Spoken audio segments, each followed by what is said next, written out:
విద్యుత్ సంస్థలు గత సుదీర్ఘ కాలంగా నెలకొన్న సమస్యల పరిష్కారంలో నిర్లక్ష్యం వహిస్తే ఉద్యమం తీవ్రతరం చేయడం జరుగుతుందని AP power JAC chairman MV Gopalarao, convener రమేశ్లు హెచ్చరించారు. స్థానిక ఎస్సీ కార్యాలయం వద్ద గత 3 రోజులుగా విద్యుత్ శాఖలో వివిధ కేటగిరీలో పనిచేస్తున్న ఉద్యోగుల సమస్యల పరిష్కారానికి రిలే నిరాహార దీక్షల నిరసనలు తెలియజేయడం విదితమే. ఈ ఉద్యమ కార్యాచరణలో భాగంగా చైర్మన్ ఎంవి గోపాలరావు ఆధ్వర్యంలో ఉద్యోగులతో కలిసి శాంతి ర్యాలీ నిర్వహించారు. తదనంతరం కలెక్టర్ వద్దకు వెళ్లి రిప్రజెంటేషన్ అందించారు.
ఆంధ్రప్రదేశ్ ఎలక్ట్రిసిటీ ఎంప్లాయీస్ యూనియన్ 1104 రాష్ట్ర ప్రధాన కార్యదర్శిగా పనిచేస్తున్నాను.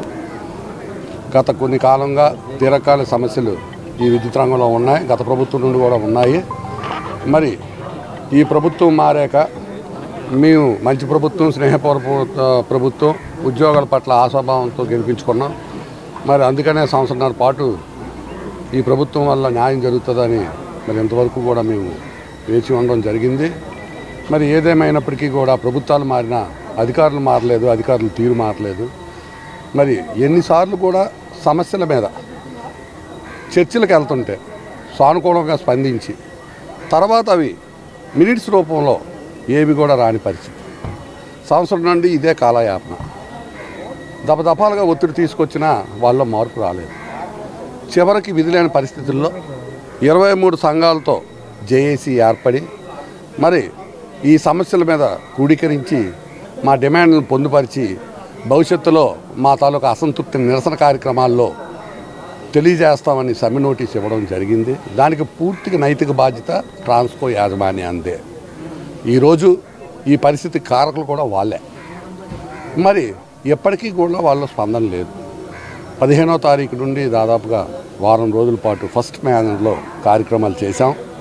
అన్ని జిల్లా హెడ్ క్వార్టర్లో చేశాం. ఈరోజు ఈ కార్యక్రమం లాస్ట్ 22 మేము ఇచ్చిన ఆందోళన కార్యక్రమాల్లో ఈ ర్యాలీలు అన్ని జిల్లా కేంద్రాల్లో కూడా జరిగాయి.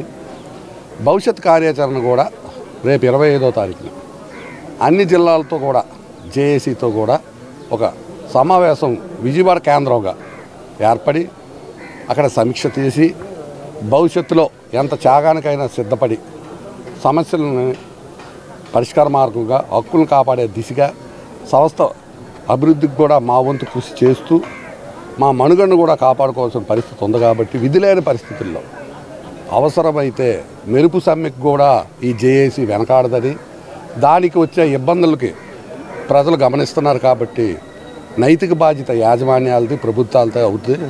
ఇప్పటికైనా ప్రభుత్వం జోక్యం చేసుకొని యాజమాన్యాలని మాట్లాడి మా సమస్యల పరిష్కార దిశగా పట్టుకెళ్లాలని, మమ్మల్ని ఆహ్వానించి సానుకూలంగా చర్చలు జరపాలని మీడియా ద్వారా మేము ప్రభుత్వానికి, యాజమాన్యానికి రిక్వెస్ట్ చేస్తున్నాం.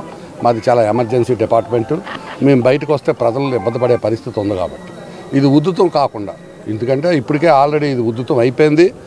ఎందుకంటే నిరసన కార్యక్రమాల్లోనే అర్థమవుతుంది ఎంత అసంతృప్తిగా విద్యుత్ ఉద్యోగులు ఉన్నారో. మా రైట్స్ని కూడా కాలరాశారు. చివరికి మాకు వైద్యం కూడా ఇచ్చుకునే పరిస్థితుల్లో ఈరోజు యాజమాన్యాలు ఉన్నాయి. ఇంత ప్రమాదకరమైన డిపార్ట్మెంట్లో పనిచేస్తున్నప్పుడు రాత్రి పగలు ప్రజలకు సేవ చేయడానికి వెళ్ళేటప్పుడు ప్రమాదానికి గురి అయినా సరే వైద్యానికి కూడా నోచుకోలేని పరిస్థితి ఉంది. దుర్భరమైన పరిస్థితి. మరి డిఎల్ 4 పెండింగ్ పెట్టారు. ఈ రోజుకి కూడా మా టారిఫ్ రేట్లలో డిఎల్ కలెక్ట్ చేసి వినియోగదారులకు తగ్గింటుంది. మా డిఎల్ మాకే ఇచ్చే పరిస్థితి యాజమాన్యాలు ఉన్నాయి.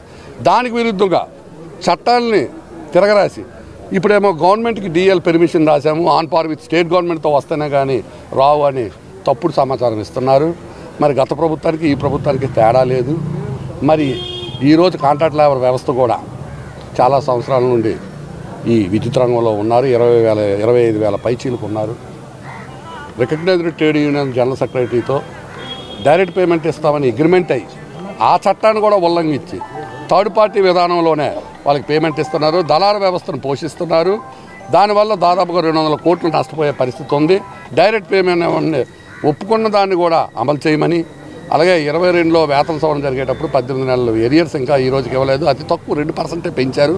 అది కూడా ఎరియర్ రూపంలో రాలేదు. మరి సమాన పనికి సమాన వేతనం కోర్టు జడ్జిమెంట్ కూడా ఇవ్వాల్సిన ఆవశ్యకత ఉంది.